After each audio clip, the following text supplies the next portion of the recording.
हरिओम। जय श्री सीताराम, जय श्री राधे। आप सभी प्रभु प्रेमियों को, प्यारे संत समाज को प्यार भरा राधे राधे, प्यार भरा जय श्री सीताराम। आइए श्री रामचरितमानस से प्रभु राम की कथा का रसापान करते हुए मन को, बुद्धि को, आत्मा को आनंदित करते हुए सुनते हैं। आप सभी का स्वागत है।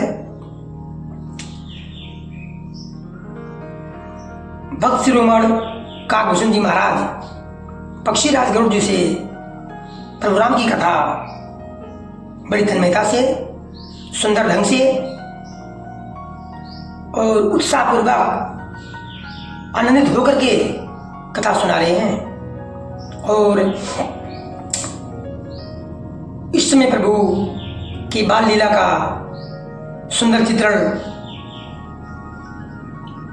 भक्त शिरोमणि काकभूषण जी महाराज सुना रहे हैं गरुड़ जी को, क्योंकि गरुड़ महाराज को मोह संदेह हो गया था। इसमें भी प्रभु राम की कृपा ही है, क्योंकि उनकी कृपा से न तो किसी का उद्धार होता है, न किसी की परत मोह होता है, संदेह होता है।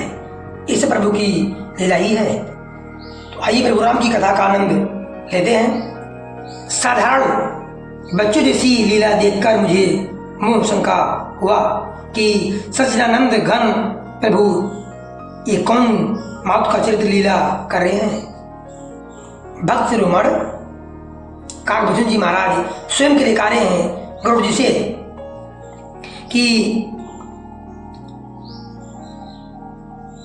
बच्चों जैसी लीला प्रभु कर रहे हैं और मुझे शंका हो गया, मोह हो गया, संदेह हो गया कि प्रभु सच्चिदानंद भगवान हैं, फिर ये लीला क्यों कर रहे हैं।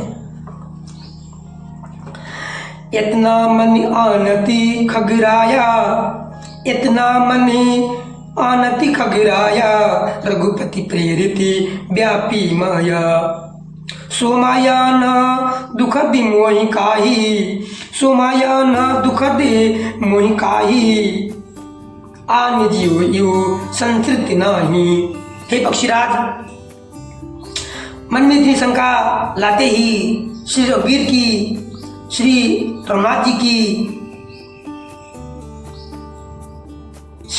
जी के द्वारा प्रेरित माया मुझ पर छा गई, क्योंकि उन्हीं की प्रेरणा से ये माया मुझ पर छा गई।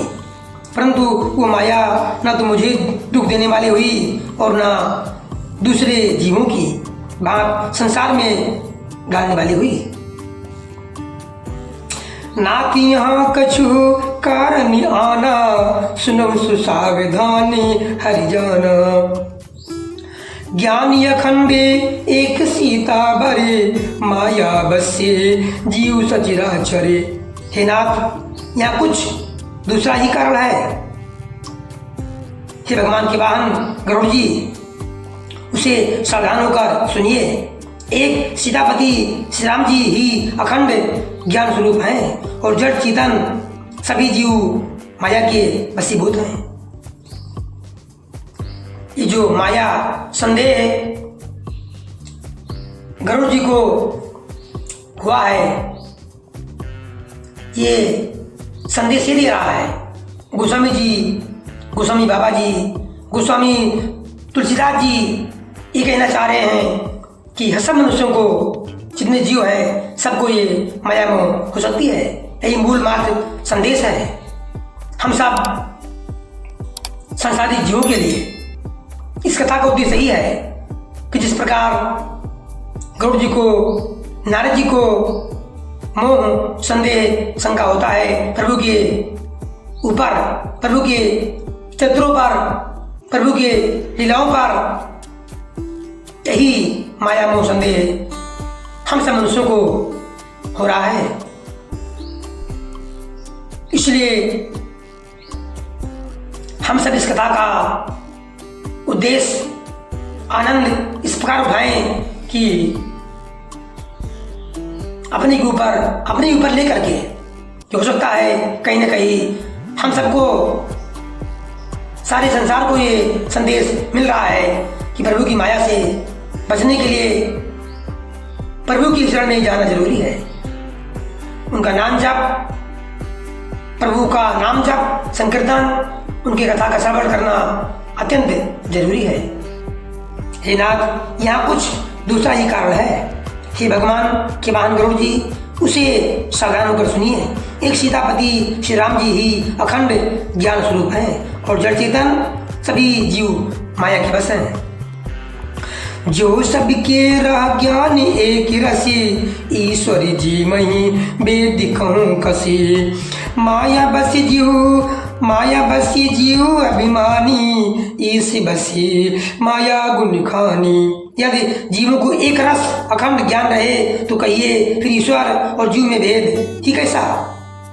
अभिमानी जीव माया की बस है और वो जीव सत्व रज तम इन तीनों गुणों की खान माया ईश्वर के बस में है। परिबस जीव सुबसी भगवंता, जीव अनेक एक श्रीकंता। मुदा भेदी जद विकृति माया, बिनु हरि जाई न कोटि उपाया। जीव परतंत्र है, दूसरे के बस में है। जीव परतंत्र है, दूसरे के बस में है। भगवान स्वतंत्र है, अपने बस में है, अपनी इच्छा अनुसार सब कुछ करते हैं।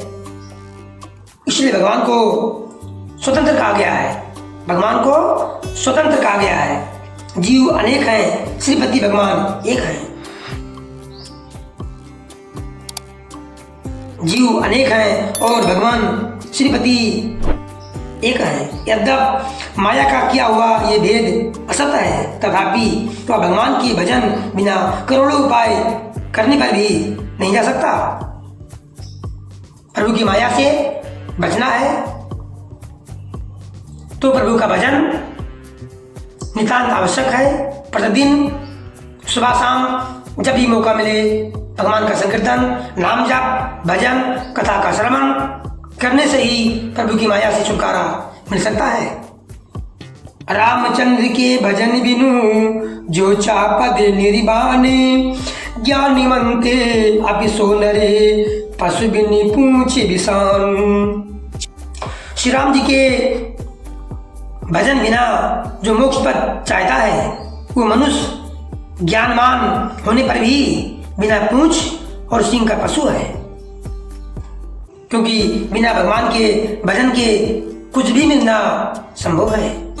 भगवान के भजन में इतनी शक्ति होती है, भगवान के भजन में, भगवान की कथा में इतनी शक्ति होती है कि वो दुर्भाग्य को भी सौभाग्य में बदल सकती है। राकापति षोडशी वही तारागण समुदाय, सकले गिरिनी दो लाई, बिनु रवि राति न जाए, बिनु रवि राति न जाए। सभी तारागणों के साथ 16 कलाओं से पूर्ण चंद्रमा उदय हो और जितने पर्वत हैं उन सब में दावाग्नि लगा दी जाए तो भी सूर्य के उदय हुए बिना रात्रि नहीं जा सकती। इसलिए सूर्य के उदय होने का मतलब मनुष्य के अंदर, हम सबके अंदर प्रभु की भक्ति, प्रभु का नाम जप, प्रभु का भजन का होना है। जिस प्रकार सूर्य के उदय हुए बिना रात्रि नहीं जा सकती, उसी प्रकार प्रभु के भजन के बिना, प्रभु के संकीर्तन के बिना, सत्संग के बिना ये मोह माया या प्रभु की भक्ति, मोह माया नहीं जा सकती और प्रभु की भक्ति भी नहीं मिल सकती। इसलिए हम सभी का कर्तव्य है प्रभु का भजन, कीर्तन, उनका नाम जप हम सबको अवश्य करना चाहिए। ये परम आवश्यक है। गोस्वामी तुलसीदास जी बाबा यही संदेश दे रहे हैं अपने कथाओं के माध्यम से कि हम सब मनुष्यों का जीवन बहुत ही कठिन है। हम सब पर प्रभु की माया व्याप्त रहती है। यदि माया से दूर रहना है तो प्रभु का भजन ही, कथा ही इसमें सहायक हो सकता है। कलयुग सम नहीं आन जोगी, जो नर कर विश्वास, गाय राम गुण गण विमल बहुतर विनय प्रयास। कलयुग में श्री प्रभु का गुणगान ही सब कुछ है। यदि मनुष्य विश्वास करे तो कलयुग समान दूसरा युग है ही नहीं, क्योंकि इसमें गाय राम गुण गण विमल बहुतर विनय प्रयास। प्रभु राम का चरित्र गुणगान गा करके ही वो भवसागर से बिना ही प्रयास के तर जाता है और उसे परम मोक्ष प्रभु का धाम मिल जाता है। इसलिए इस समय का लाभ उठाते हुए, क्योंकि कलयुग सम नहीं आन युग, इसके समान दूसरा युग है ही नहीं। मात्र प्रभु का गुणगान करना है, कथा को सुनना है, कथा करना है, पढ़िए या सुनिए, नाम जाप संकीर्तन, बस गुणगान के सहारे ही प्रभु हम सब की नैया को भवसागर से पार उतार देंगे। हरि ओम। भगवान करे सभी का दिन शुभ हो। बिन सत्संग विवेक न होई, बिन हर कृपा सुलभ न सोई। प्रभु राम के बिना सत्संग मिलना बहुत कठिन है और बिना सत्संग के विवेक होना, बुद्धि होना, ज्ञान होना मुश्किल है। इसलिए जो कथा चल रही है ये मात्र सत्संग ही है। कथा का श्रवण करना, कथा को सुनना एकमात्र सत्संग ही है। इससे आप लोग अब सुने, इस शुभ अवसर को, सुंदर अवसर को ना गवाएं। हरि ओम। जय श्री सीताराम। धन्यवाद।